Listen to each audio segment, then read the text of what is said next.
Well, good morning, everyone. Thank you all for joining us today. I'm really excited standing alongside of some incredible human beings.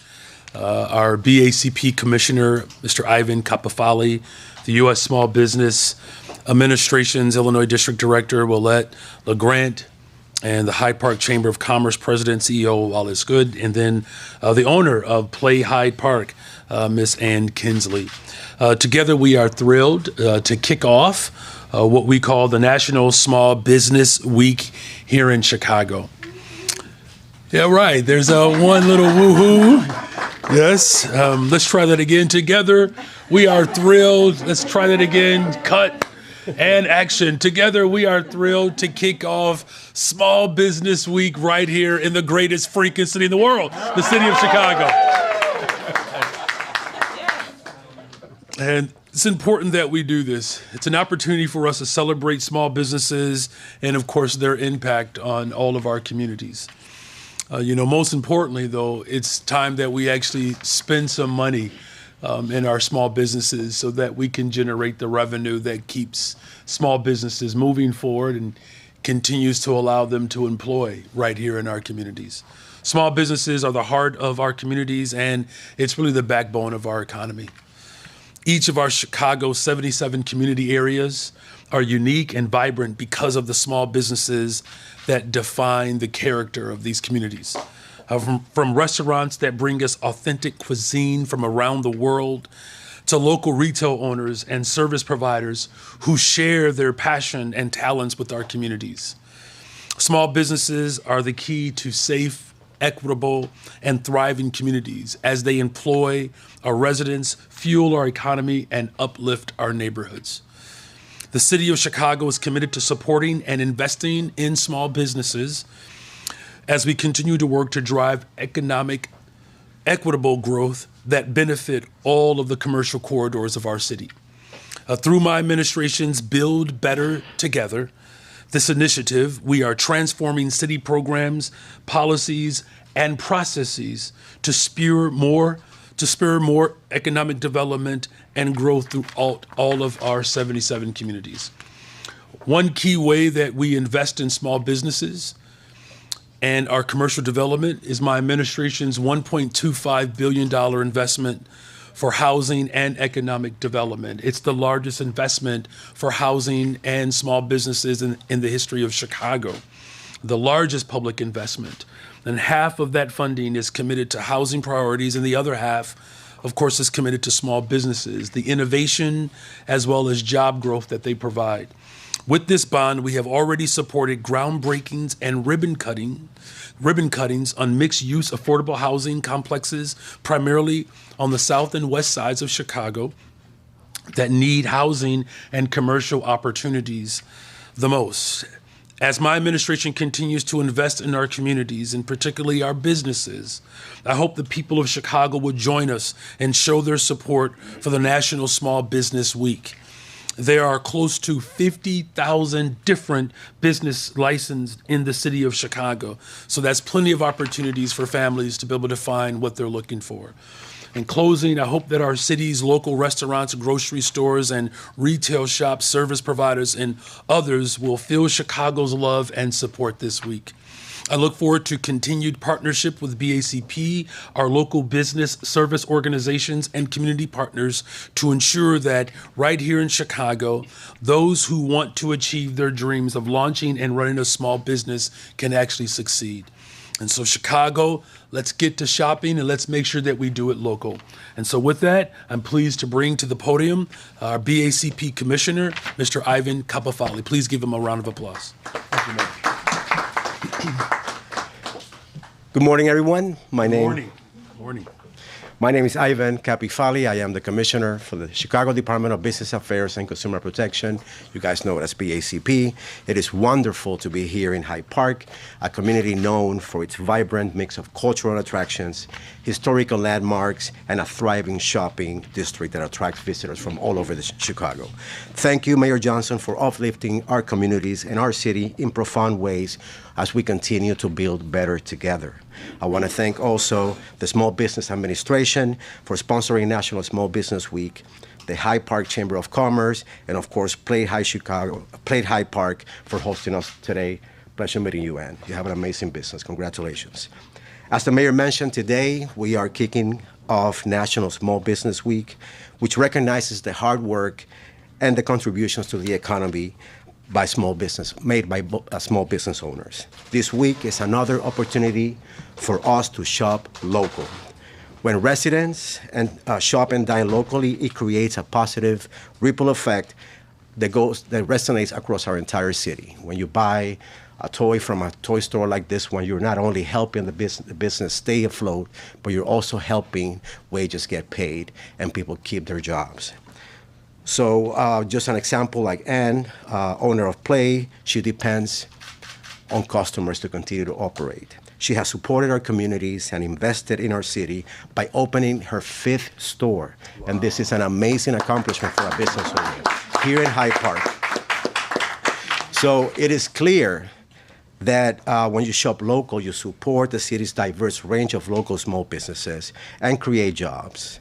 You help boost the economy, and when you promote your local business, in your neighborhood, it enhances neighborhoods, and you know that a well-run business can bring a lot of added value to your community. So please continue to support small businesses.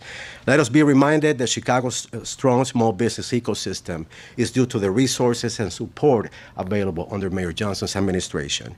BACP is proud to continue to inform and educate small businesses by providing business education, business counseling, and connecting small businesses to easy-to-access resources. We complement and reinforce the efforts of organizations like the Hyde Park Chamber of Commerce, and I encourage every current and aspiring business owner to connect with their local business service organization, whether it's a Chamber of Commerce or another, to enjoy a no-cost, hyper-local technical assistance provided to you because of this administration makes that possible.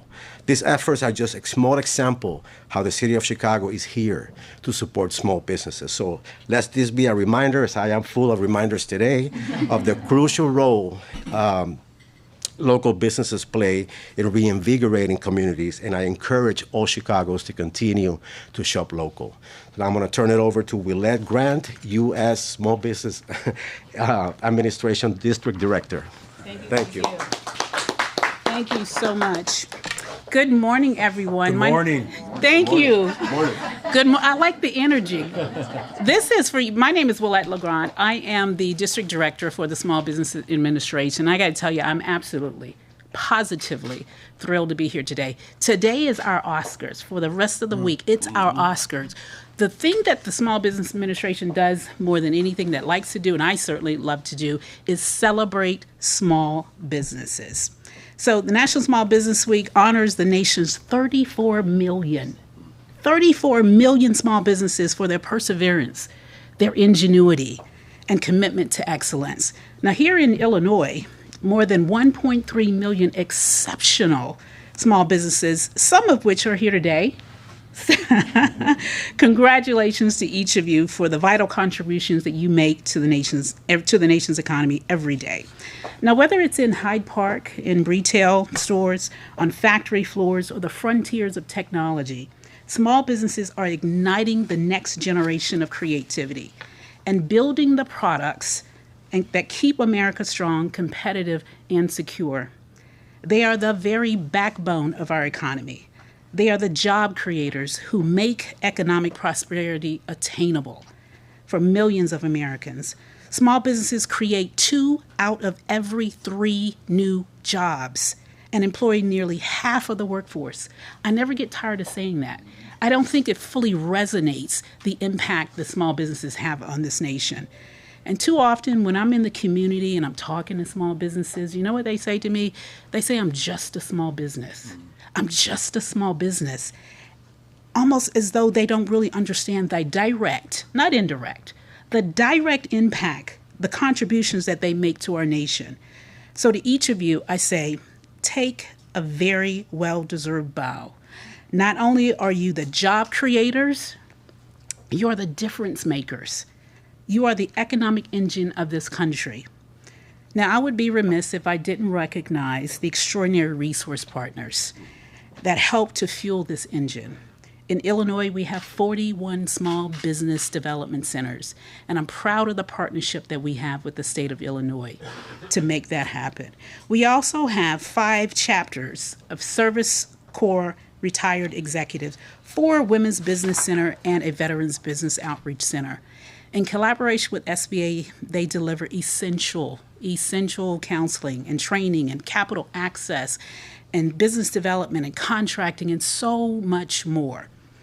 The SBA is proud of the work that we get to do. Notice that I said we get to do this work.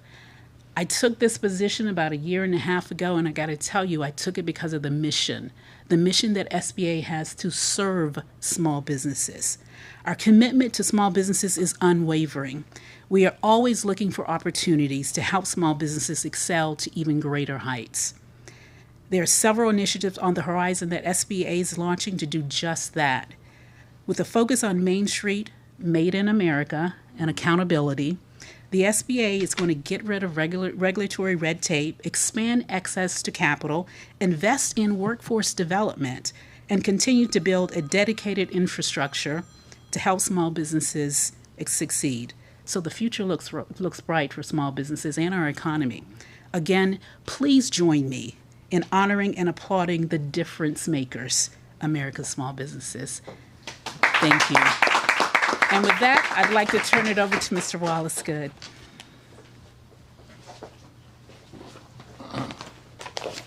Welcome to Hyde Park. Hey. My name is Wallace Good. I'm the Executive Director and CEO of Hyde Park Chamber of Commerce. It's a true honor to welcome you to Hyde Park as we celebrate the kickoff of National Small Business Week alongside Mayor Brandon Johnson, BACP Commissioner, and SBA Illinois District Director, as well as the owner of this great place, Ann Kinsley. We're so excited.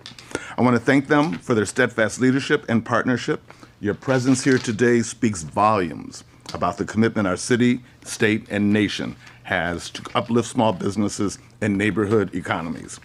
Annually, Hyde Park welcomes more than 1.5 million visitors, drawn by our culture and academic institutions, our 100 different culinary experiences, our bookstores, the lakefront, our parks, local boutiques, and the character that only small businesses can provide. The Hyde Park Chamber has served this incredible community for 105 years, proudly serves 292 active members, and supports over 29,000 neighborhood residents. As a BACP Neighborhood Business Development Center, the Chamber is proud to be on the front line of supporting and guiding Chicago's business ecosystem. In the past year alone, we have curated 42 business development events. 2024 promises to be even better. 2025 promises to be even better. 2024 was really good. I want to relive that. Hyde Park's business community succeeds because they are not just part of our economy. They are the heart of our community. They are where our neighbors work, where our families gather, and where our community's diversity shines brightest. Our nation's small businesses are more than engines of economic growth. They are champions of innovation, keepers of culture, and guardians of equity. They hire locally, give generously, and dream boldly. And they do it in the face of rising costs, competition from global retailers, and the lasting impact of the pandemic. That's why this week and every week we stand with them. We celebrate them. Let me take a moment to recognize the fact that in this Hyde Park Shopping Center, this is the third new business, small business, that has formed here recently. Whether you want French coffee at La Boulangerie, or whether you want Indian, Caribbean, and African-infused cuisine at Mahari, please come back and enjoy this, but definitely come back and buy a toy. Lastly, the Chamber is proud to advance our work through Discover Hyde Park, a strategic committee of the Chamber that positions Hyde Park as a premier destination. Our vision for 2025 is clear and collective. We are continuing to build a Hyde Park that is dynamic, walkable, safe, and accessible, a place where small businesses can thrive, where art and culture are preserved, and where community engagement is not just encouraged, but celebrated. To all our small business owners, you are the heartfelt, the heartbeat of this community. Thank you, and let's make this week and this year a powerful step forward from Hyde Park and for all small businesses across our nation. It is my honor to introduce the owner of this incredible establishment, Ann Kinsley. Thank you, Ann.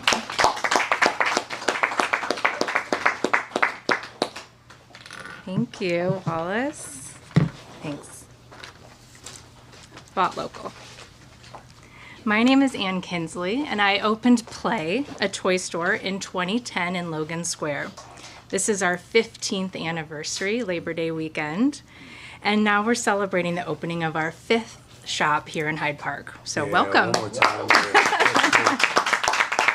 We are exactly 3 weeks old. In those 15 years, we have made it through multiple expansions, a global pandemic, a supply chain crisis. We thrived through all of this with the support of our loyal customers and their endless cheerleading. And now we're faced with a global trade war. And supporting small business continues to be more imperative than ever. The only way your neighborhood shops will survive is if you support them. Chicago has a vibrant collection of small businesses woven through each neighborhood, bringing character and culture and community in a way that no one else can. While Chicago is world-renowned for its restaurant scene and its beautiful lakeshore, I'm going to say that it should also be known for its collection of small businesses. Cool, eclectic local retail scene makes it an amazing place to explore. Shopping and dining local is really the only way Chicago thrives. So I implore you, whether you're visiting or you're a local, to promote Chicago, explore Chicago, shop, drink, and dine Chicago. Thank you so much for coming to our shop, and we hope to see you soon.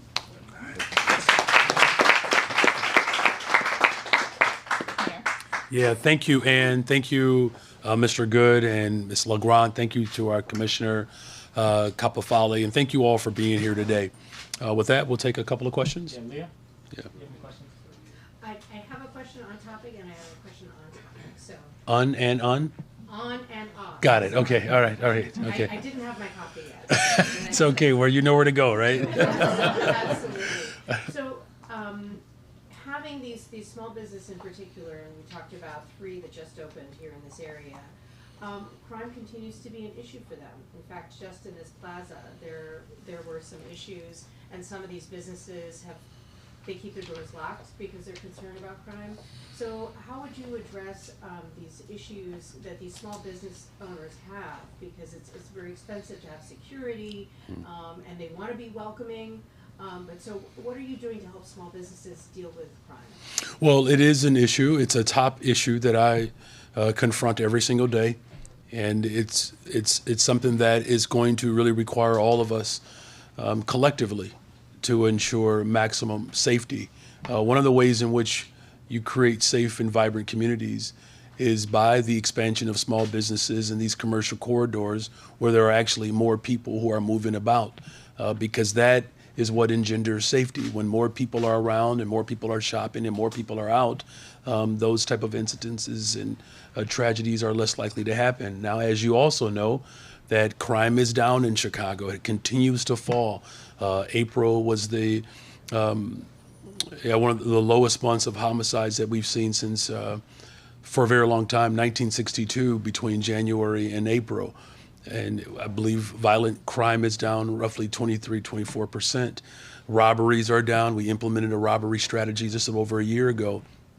So we're going to continue to show up, but it's not just policing. It can't be policing alone. As we continue to make these critical investments, incentivizing more businesses, small businesses, to go forward and to thrive, it creates more activity. You know, my son is a junior right around the corner from here at Kenwood, and you know, I'm feeling away because he's starting to really enjoy the south side of Chicago.